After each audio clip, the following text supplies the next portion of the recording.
Її звуть Тіні, а це Міні. Тіні люблять Міні. Дістали з пачки і просто з'їли. Сосиски Міні від Бащинського. Масований ракетний терор без такого омріяного для ворога результату. Кремль може і надалі щось розповідати про гуманітарні ракети, які буцімто покликані зупинити фантомні так звані обстріли Донбасу.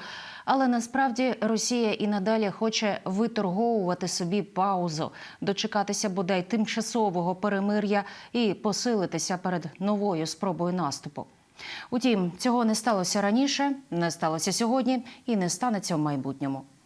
Що кажуть у Міністерстві енергетики про наслідки нової ракетної атаки, де на Луганщині ворожий склад БК спіткала надзвичайно потужна бавовна? Чому російські ракети падають іще на території самої Росії? І про неймовірне підбиття крилатої ракети над столицею просто з кулемета силами одного бійця тероборони. Дивіться хроніку подій 296-го дня Великої війни з Росією у матеріалі Олексія Пасака.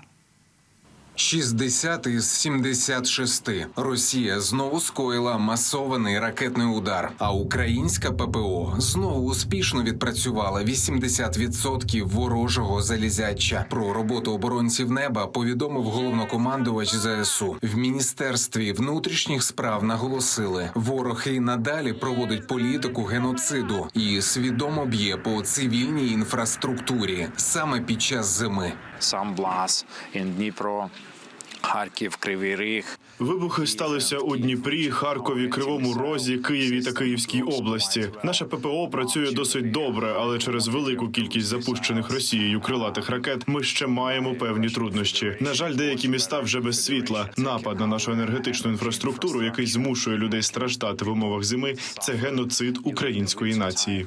That's about genocide of our nation. Але попри терористичну політику ворога, українці ніколи не здадуться, наголосив заступник міністра. Ми повернемо кожен сантиметр нашої території і мирне життя всім українцям. Але, ймовірно, після нового удару знадобиться більше часу для відновлення енергосистеми. Про це повідомили в Укренерго. Профільний міністр зауважив, що ворог пошкодив 9 об'єктів генерації і цілив не лише по них. Це в них така тактика, вони намагаються бити і по генерації, і по об'єктах розподілу і передачі електроенергії. Тому це звичайна терористична атака, чергова терористична атака росіян. Вже зараз відбувається відповідне навантаження атомної генерації, і я сподіваюся, що ми найближчим часом зможемо максимально, наскільки можливо, стабілізувати ситуацію. Але треба теж розуміти, що безумовно у нас сьогодні будуть аварійні, є вже йдуть аварійні відключення, екстрені аварійні відключення. Тому я звертаюся з великим проханням до наших громадян, тобто сприйняти цю ситуацію і повірте, що ми зробимо все і навіть більше, все, що зможемо, для того, щоб якнайшвидше відновитися. Енергетики роблять усе для відновлення, а українські оборонці використовують будь-які засоби, щоб зупинити ворога ще на підльоті. У Києві боєць 112-ї бригади тероборони поцілив російську крилату ракету просто з кулемета. Ракета змінила траєкторію і впала у полі. Постраждалих немає. У коментарі 5-му каналу у 112-й бригаді наголосили, це перший відомий випадок, коли вороже залізяча вартістю у кілька мільйонів доларів підбивають зі звичайної стрілецької зброї. Ну, конечно, быстро он среагировал. Молодец, парнишка молодой, резвый, реакция мгновенная. Летели от нее зеленые искры, когда он стрелял, было видно все. Вот она потом начала кружиться так вот, заходить, хвостом. Ну, когда в нее попал, искры полетели, она зашла хвостом и упала. Командир вогневого посту прийняв рішення уразити ракету, віддав наказ, і кулеметник зробив свою справу. Майже неможливо, але це було зроблено. Так склалось, відреагували нормально, вміють стріляти. А ось окупанти, попри наявність арсеналу, стріляти не дуже вміють. Навіть ракетами, маршрут яких вираховується заздалегідь. Ворожі снаряди, запущені у бік України, впали на території Волгоградської області Росії. Про це повідомили очевидці, які спочатку зняли на відео прольоти у повітрі, а потім і наслідки на землі. Російські ЗМІ спочатку поширили відео та новини про інцидент, але згодом почали швидко усе видаляти. Ракета летит, я в***ю, просто ракета полетела, прикинь. Уже 3, я сейчас до магазина дошел, 3 полетело, Вон осколки везде валяются. Тут деревья, глянь, пошибало, как подстригло прям.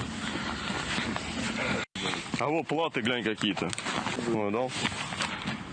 Что это? Предметы. Вот, смотри. Еще какие-то платы.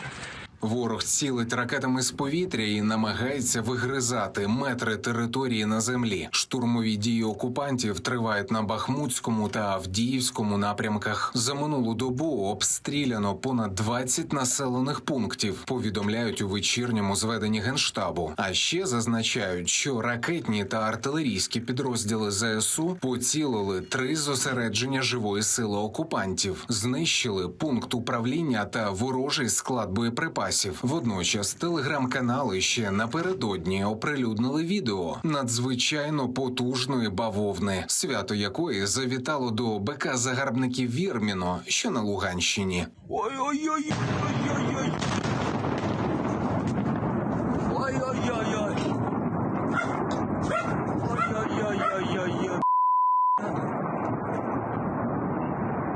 Зойки не допоможуть. За минулу добу ліквідовано ще майже 700 окупантів. Також знищено 5 російських танків, 6 бойових броньованих машин, 3 артилерійські системи і 4 реактивні системи залпового вогню. Підбито також ще 4 російських безпілотники. А що відбувається з тимчасово живою силою ворога, яка зустрілася з оператором-навідником протитанкового комплексу «Стугна», далі без коментарів.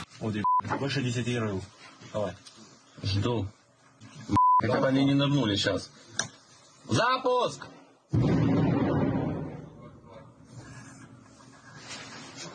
Нормально не нырнут. Сейчас им пиздец, смертушка придет. Чуть-чуть побыть. Ой, вот и жопа. О, трупачок полетел.